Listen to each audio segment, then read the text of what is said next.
Hello everyone, welcome back to my channel. दोस्तों, आज मैं आपके साथ इस वीडियो में किसी विशेष पॉइंट पर चर्चा करने वाला हूं। आप सभी को मालूम है कि किसी भी संस्था की सफलता उसके प्रबंधन और नेतृत्व एवं विजन पर डिपेंड करती है। तो हमारे विद्यालयों की सफलता हमारे विद्यालय के नेतृत्व, विद्यालय के विज़न पर निर्भर करेगी। चाहे वो हमारे प्रधानाध्यापक हों, हमारे इंचार्ज प्रधानाध्यापक हों या हम सब खुद सहायक अध्यापक हों, सबको मिलकर विद्यालय का नेतृत्व करना है और विद्यालय के लिए एक विज़न बनाना है। तो आज हम आपसे बात करने वाले हैं शिक्षण संग्रह मॉड्यूल भाग 5, विद्यालय नेतृत्व एवं विद्यालय का विज़न।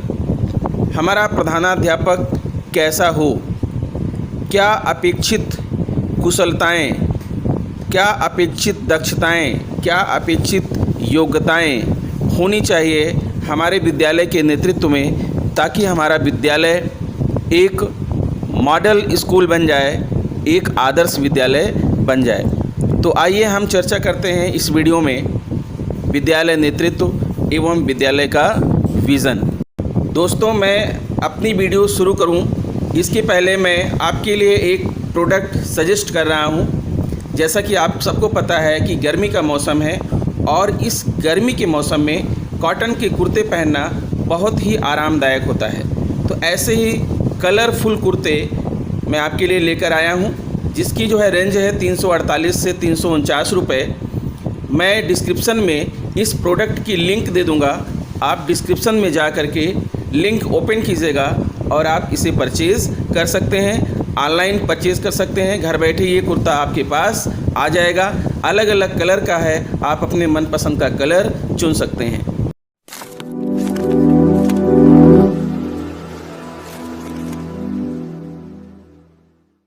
विद्यालय नेतृत्व, स्कूल लीडरशिप। आइए इसकी संकल्पना देखते हैं। किसी भी संस्था का निर्माण या विकास कुछ मूलभूत उद्देश्यों की प्राप्ति के दृष्टिगत किया जाता है। इन उद्देश्यों को प्राप्त करने के लिए कुछ विशेष रणनीतियाँ अपनाई जाती हैं, उसी के अनुरूप कुछ कार्य किए जाते हैं। इस प्रकार किसी संस्था के उद्देश्यों को पूरा करने के लिए आवश्यक कार्यों को सही दिशा देने तथा उसमें कार्य कर रहे व्यक्तियों को साथ लेकर चलने के नेतृत्व को नेतृत्व यानी कि लीडरशिप कहते हैं। नेतृत्व एक ऐसी कला है जिसके माध्यम से आप अपने साथ काम कर रहे लोगों में सकारात्मक ऊर्जा का संचार करते हुए साझे लक्ष्य को प्राप्ति की ओर अग्रसर होते हैं। अलग अलग लोगों की विभिन्न भूमिकाएं हो सकती हैं, लेकिन लक्ष्य समान होते हैं। मित्रों, जब हम इस पर और गहनता से विचार करते हैं तो पाते हैं कि नेतृत्व यानी लीडरशिप कई गुणों का एक समन्वित रूप है, एक प्रक्रिया है, मार्गदर्शन है तथा जिम्मेदारी भी है। यह किसी एक समय में होने वाली घटना नहीं है, बल्कि सतत रूप से चलने वाली प्रक्रिया है। जब हम विद्यालयी तंत्र की बात करते हैं तो यह पाते हैं कि नेतृत्व विभिन्न स्तरों पर विभिन्न अलग अलग लोगों द्वारा प्रदान किया जा रहा है। विद्यालय स्तर पर यह प्रधानाध्यापक द्वारा, तो ब्लॉक स्तर पर खंड शिक्षा अधिकारी द्वारा, वहीं जनपद स्तर पर बेसिक शिक्षा अधिकारी द्वारा नेतृत्व प्रदान किया जाता है। विभिन्न शैक्षिक संस्थानों के संस्था अध्यक्ष द्वारा यही कार्य अपने संस्थान स्तर पर किया जाता है, ताकि संस्थान समन्वित रूप से अपने निर्धारित लक्ष्यों को प्राप्त कर सकें। शैक्षिक नेतृत्व शिक्षकों के कार्य प्रदर्शन तथा बच्चों की शैक्षिक संप्राप्ति को सीधे प्रभावित करता है। जिस प्रकार कक्षा शिक्षण की गुणवत्ता छात्रों की शैक्षिक संप्राप्ति को प्रभावित करती है, उसी प्रकार प्रधानाध्यापक द्वारा प्रदान किया जाने वाला नेतृत्व शिक्षकों के प्रदर्शन पर सीधा प्रभाव डालता है। उपर्युक्त चर्चा से यह स्पष्ट है कि किसी विद्यालय का प्रदर्शन तथा शिक्षण अधिगम प्रक्रिया की गुणवत्ता काफ़ी हद तक प्रधानाध्यापक के नेतृत्व कौशल पर भी निर्भर करती है। आगे हम प्रधानाध्यापक द्वारा विद्यालय तथा शिक्षकों को प्रदान किए जाने वाले एकेडमिक नेतृत्व की चर्चा करेंगे, जो सीधे तौर पर विद्यालय की शैक्षिक उपलब्धि पर केंद्रित है। शैक्षिक नेतृत्व के गुण विभिन्न शोध अध्ययनों से पता चलता है कि सफल नेतृत्व प्रदान करने वाले अधिकांश व्यक्ति खुले दिमाग के साथ दूसरों से सीखने को सदैव तत्पर रहते हैं, लचीला दृष्टिकोण रखते हैं, भावात्मक रूप से मजबूत होते हैं, जीवन के प्रति आशावादी दृष्टिकोण रखते हैं और अपने प्रति दूसरों की तीव्र अपेक्षाओं के प्रति संवेदनशील होते हैं। अतः सफल अकादमिक नेतृत्व प्रदान करने के लिए एक प्रधानाध्यापक में निम्नांकित गुणों का होना आवश्यक है।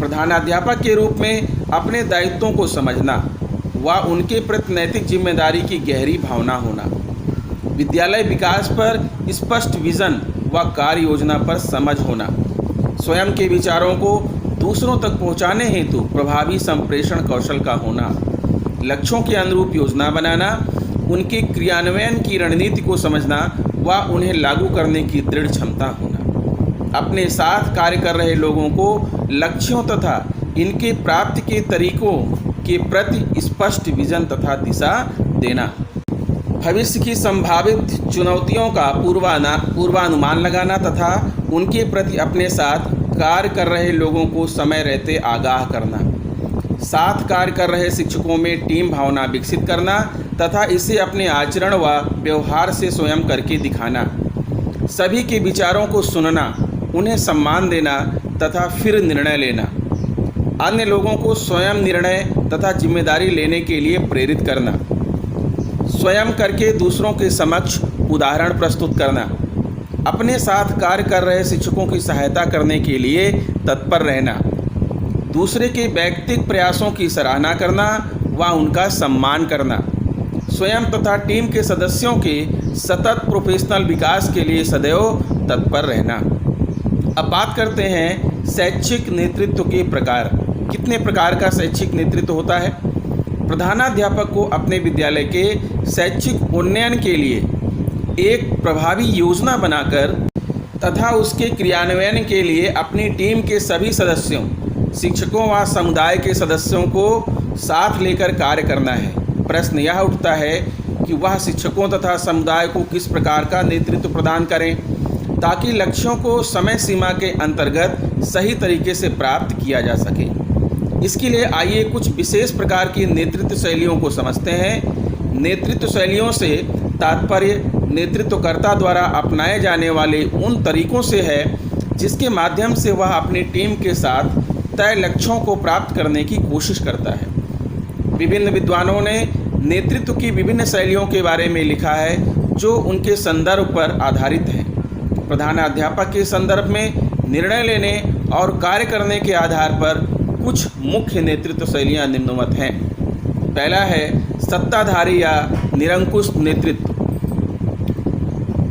इस शैली में नेता स्वयं निर्णय लेता है और अपनी इच्छानुसार कार्य का संचालन करता है। इसमें अन्य सभी सदस्य नेता के आदर्शों के अनुसार कार्य करते हैं। इस शैली की सबसे बड़ी विशेषता यह है कि समूह में व्यवस्था एवं अनुशासन रहता है, लेकिन इसकी सबसे बड़ी कमी यह है कि इसमें समूह के सदस्य अधीनता का अनुभव करते हैं और उनका मनोबल गिर जाता है। साथ ही इसमें नेतृत्वकर्ता की अनुपस्थिति से शिथिलता आ जाती है। दूसरा है लोकतंत्रीय व जनतंत्रीय या सहभागी शैली, डेमोक्रेटिक स्टाइल। इस शैली में विश्वास करने वाला नेतृत्व टीम की राय से निर्णय व योजना बनाता है। इसमें टीम भावना को महत्व दिया जाता है तथा सभी सदस्यों के सहयोग से उद्देश्यों की प्राप्ति की जाती है। इसकी सबसे बड़ी विशेषता यह है कि टीम के सभी सदस्य किसी भी प्रकार के दबाव से मुक्त होते हैं, उनका मनोबल ऊंचा होता है, वे अपनी जिम्मेदारी को समझते हैं तथा उद्देश्य की प्राप्ति के लिए स्वेच्छा से प्रयास करते हैं। इस शैली की एक कमी यह है कि विचारों में भिन्नता के कारण कभी कभी सदस्य एकमत नहीं हो पाते हैं, जिससे उद्देश्य की प्राप्ति में बाधा पड़ती है। तो नेक्स्ट है अनहस्तक्षेपी या स्वतंत्र शैली। इस प्रकार का नेतृत्व टीम के सदस्यों के कार्यों में हस्तक्षेप नहीं करता।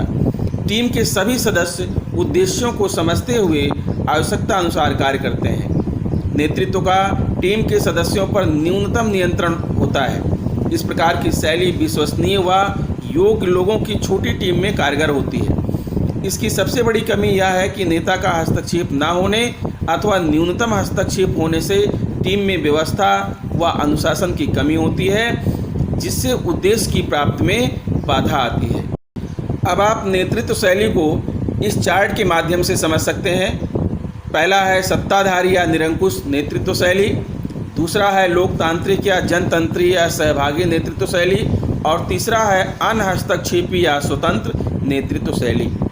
यहाँ यह कहना उचित होगा कि उपर्युक्त सभी तीनों प्रकार की नेतृत्व शैलियों को अपने गुण व दोष हैं, इसलिए प्रधानाध्यापक को कौन सा तरीका कब अपनाना है, यह बात उस विशेष उद्देश्य शिक्षकों के गुणों, समय, कार्य, परिस्थितियों तथा उपलब्ध समय सीमा पर निर्भर करेगी। सामान्य तौर पर सामाजिक क्षेत्रों में कार्य करने के लिए लोकतंत्रीय शैली अधिक उपयुक्त मानी जाती है, लेकिन कई बार प्रधानाध्यापक को समय व परिस्थिति के अनुसार तीनों का समय समय पर उपयोग करना पड़ सकता है। विद्यालय का विज़न कैसा होना चाहिए मित्रों? प्रधानाध्यापक के पास अपने विद्यालय के शैक्षिक उन्नयन की स्पष्ट सोच, विज़न होनी चाहिए। उन्हें यह पता होना चाहिए कि विद्यालय में कितने शिक्षक व बच्चे हैं तथा विभिन्न मानकों पर विद्यालय की वर्तमान स्थिति क्या है, साथ ही आगे किस तरह वर्तमान स्थिति से अपेक्षित स्थिति की ओर बढ़ें, इसकी एक कार्य योजना भी उनके पास होनी चाहिए। इसके साथ ही इन सबके प्रति वह अपने शिक्षक साथियों को उन्मुख भी करें तथा उन्हें तय कार्य योजना के अनुरूप कार्य करने के लिए प्रेरित भी करें। प्रधानाध्यापक को अपने विद्यालय का विज़न निर्माण शिक्षकों, समुदाय व बच्चों के सहयोग से करना चाहिए। इसके लिए उन्हें पता होना चाहिए कि एक आदर्श विद्यालय किस प्रकार का होता है। आइए एक आदर्श विद्यालय के विज़न निर्माण के लिए निम्नांकित बिंदुओं पर विचार करें। विद्यालय कोई जड़ चीज़ नहीं है, वहाँ अपार संभावनाओं से भरे बच्चे होते हैं और विविध प्रकारों से सीखने के अवसर उपलब्ध कराने में समर्थ शिक्षक होते हैं। जब हम शिक्षण अधिगम के दृष्टिकोण से जीवंत एवं समृद्ध विद्यालय की संकल्पना करते हैं तो दृश्य कुछ इस प्रकार से उभरता है। विद्यालय में बच्चों को अभिव्यक्ति के लिए सुरक्षित स्थान व अवसर हों तथा निश्चित प्रकार की अंतःक्रिया के माध्यम से बच्चों का अधिगम सुनिश्चित किया जा रहा हो। नेक्स्ट पॉइंट है अधिगम भय, तनाव, भेदभाव मुक्त तथा रुचिपूर्ण वातावरण में हो रहा हो। विद्यालय में बच्चों की उम्र, लिंग, सामाजिक व सांस्कृतिक पृष्ठभूमि, भाषा, सीखने की गति, उपस्थिति आदि विविधताओं का सम्मान होता हो। अधिगम के लिए बाल केंद्रित गतिविधि आधारित शिक्षण विधाओं का प्रयोग होता हो। बच्चों की अधिगम समस्याओं का निराकरण करने के लिए सतत एवं व्यापक मूल्यांकन प्रणाली की व्यवस्था हो। बच्चे विद्यालय के अन्य घटकों, शिक्षक, समुदाय, समिति, शैक्षिक एवं सहपाठ्यगामी गतिविधियों, पर्यावरण तथा अन्य उपलब्ध संसाधन से तालमेल बिठा पाने में सक्षम हों। शिक्षक एवं बच्चों में सहज एवं आत्मीय संबंध हों तथा बच्चे, शिक्षक आपस में मिलकर जानने समझने की सक्रिय कोशिश कर रहे हों। शिक्षकों, शिक्षिकाओं को बच्चों की क्षमता पर विश्वास हो। बच्चे, शिक्षक समय समय पर कक्षा के बाहर भ्रमण कर प्रोजेक्ट कार्य करते हों। विद्यालय में स्वच्छता का वातावरण हो, ऐसी प्रक्रिया निर्धारित हो। स्वच्छता समिति विद्यालय बच्चों को रचनात्मक कार्यों के प्रदर्शन का मंच उपलब्ध कराता हो। पेयजल, शौचालय एवं खेल के मैदान जैसी सुविधाएं हों जिनका बच्चे बेहिचक सहज भाव से उपयोग कर रहे हों। बच्चों के आगमन पर परस्पर आत्मीय स्वागत की परंपरा हो। बच्चे पुस्तकालय तथा कंप्यूटर में खोजबीन करते नजर आएं। कक्षा में बच्चे छोटे बड़े समूह में कार्य करते नजर आएं। बच्चों के बीच बांटे गए काम भेदभावपूर्ण व पारंपरिक न हो या अपमानजनक स्थिति पैदा न करते हों। सभी बच्चों को समान रूप से सीखने के अवसर दिए जा रहे हों। विद्यालय में समुदाय के ज्ञान का उपयोग करने के अवसर हों। अभ्यास कार्य, गृह कार्य का संबंध कक्षा के अंदर एवं कक्षा के बाहर के क्रियाकलापों पर आधारित हो। ऐसी परिस्थितियां, अवसर हों जिनमें सभी बच्चों को एक साथ कार्य करने का मौका मिल रहा हो। विशेष आवश्यकता वाले बच्चों को ध्यान में रखकर शैक्षिक गतिविधियां कराई जा रही हों। विविधताओं को ध्यान में रखते हुए बच्चों के साथ सम्मानजनक व्यवहार होता हो। विद्यालय प्रबंधन में सभी बच्चों को भागीदारी के अवसर उपलब्ध हों। बच्चों के लिए शौचालय, पेयजल आदि व्यवस्थाएं सुव्यवस्थित एवं स्वच्छ हों। उपरोक्त बिंदुओं के आधार पर अपने विद्यालय का विज़न तैयार कर प्रधानाध्यापक को समीक्षा करनी चाहिए कि अपेक्षित स्थिति तथा वर्तमान स्थिति में कहाँ तथा कितना गैप अंतर है। इसके लिए निम्नलिखित प्रक्रिया को अपनाया जा सकता है।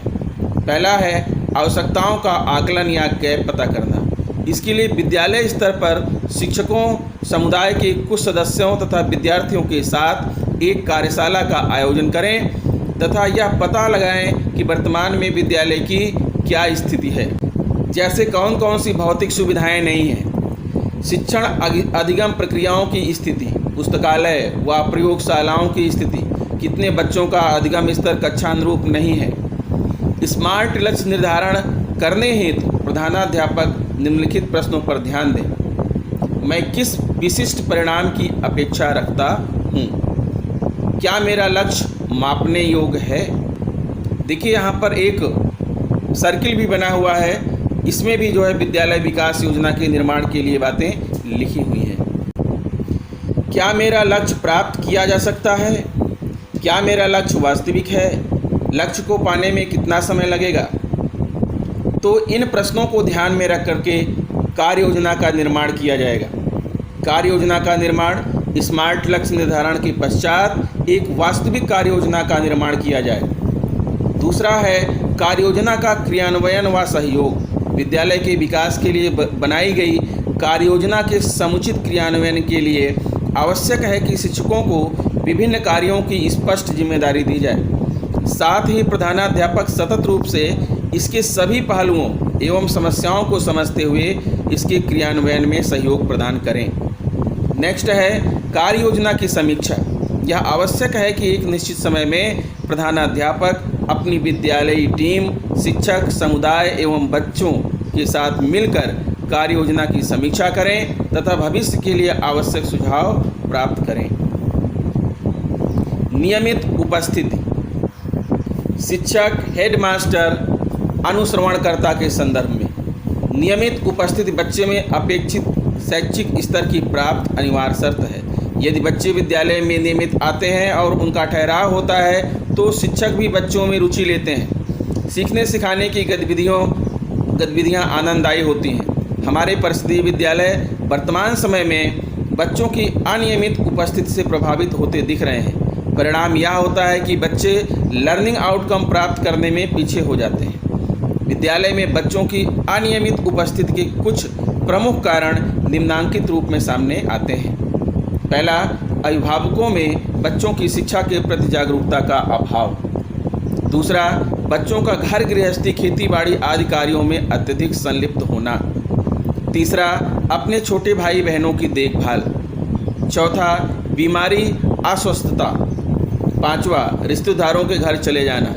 छठवां, पारिवारिक आपसी विवाद के कारण दूसरी जगहों पर थोड़े अंतरालों पर चले जाते हैं। सातवां है गांव के आसपास का माहौल, जिसके कारण बच्चे स्कूल ना जाकर गांव में खेलते या घूमते हैं। बाल मजदूरी, त्यौहार, शादी विवाह, संस्कारों, मेलों आदि के स्थानीय स्तर पर विशेष जोर या संलग्नता। शिक्षकों का उपेक्षापूर्ण व्यवहार, उदासीनता, अरुचिपूर्ण शिक्षण तकनीकी। तो 10वां तो ऐसा नहीं है कि हर जगह होता है, ये जो है मान लीजिए कि कहीं 1% नज़र आता होगा, बाकी जगह पर तो शिक्षक बच्चों के साथ उपेक्षापूर्ण व्यवहार नहीं करते। इसके अतिरिक्त अनियमित उपस्थिति के और भी कारण हो सकते हैं। आइए विचार करें कि हमारा अर्थात विद्यालय का प्रयास क्या हो। इस समस्या के समाधान में एक बात तो स्पष्ट है कि बच्चों की नियमित उपस्थिति सुनिश्चित करना किसी एक शिक्षक अथवा प्रधानाध्यापक की ही जिम्मेदारी नहीं है, अपितु बच्चों को नियमित उपस्थित करने हेतु पूरा विद्यालय को प्रयास करना होगा। बहुत सारे विद्यालयों ने सामूहिक टीम के प्रयास से बच्चों की उपस्थिति में स्वर्णिम सफलता प्राप्त की है। अब समय आ गया है कि हम समस्याओं को गिनाने के बजाय बच्चों की नियमित उपस्थिति हेतु पूरे मनोयोग से प्रयास करें। हम सोशल मीडिया के माध्यमों से जानते हैं कि अमुक विद्यालय में इतने महीने में 10% उपस्थिति दर्ज की, अमुक विद्यालय के अनुश्रवण में उपस्थिति 98% रही। ये विद्यालय भी हमारे विद्यालय की तरह कभी बच्चों की नियमित उपस्थिति हेतु जूझ रहे थे, किंतु आज ये अपनी इस समस्या से निजात पाकर सीखने के स्तर को समृद्ध कर रहे हैं, साथ ही सामाजिक रूप से भी ख्याति प्राप्त कर रहे हैं। तो इन विद्यालयों में बच्चों के नामांकन हेतु अभिभावक भी उत्सुक दिख रहे हैं। अभिभावक निजी विद्यालयों में अपने बच्चों का नामांकन न कराकर इन परिषदीय विद्यालयों में करा रहे हैं। तो बच्चों की नियमित उपस्थिति में वृद्धि के कुछ तरीके निम्नांकित रूप में हो सकते हैं।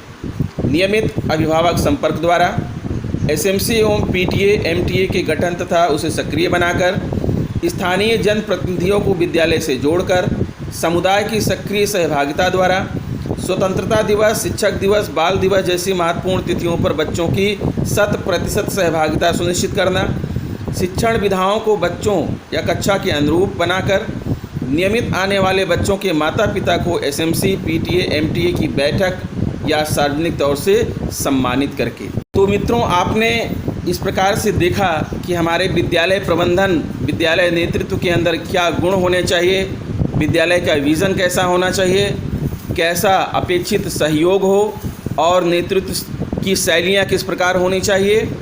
तो आशा करता हूँ आपको ये वीडियो पसंद आया होगा। यदि वीडियो आप मेरा पसंद है तो प्लीज़ मेरे चैनल को सब्सक्राइब कर लीजिए, दूसरे मित्रों को शेयर भी कीजिए और बेल आइकन को प्रेस कर दीजिए। तो आज इस वीडियो में इतना ही, मिलते हैं आपसे नेक्स्ट वीडियो में, तब तक के लिए नमस्कार।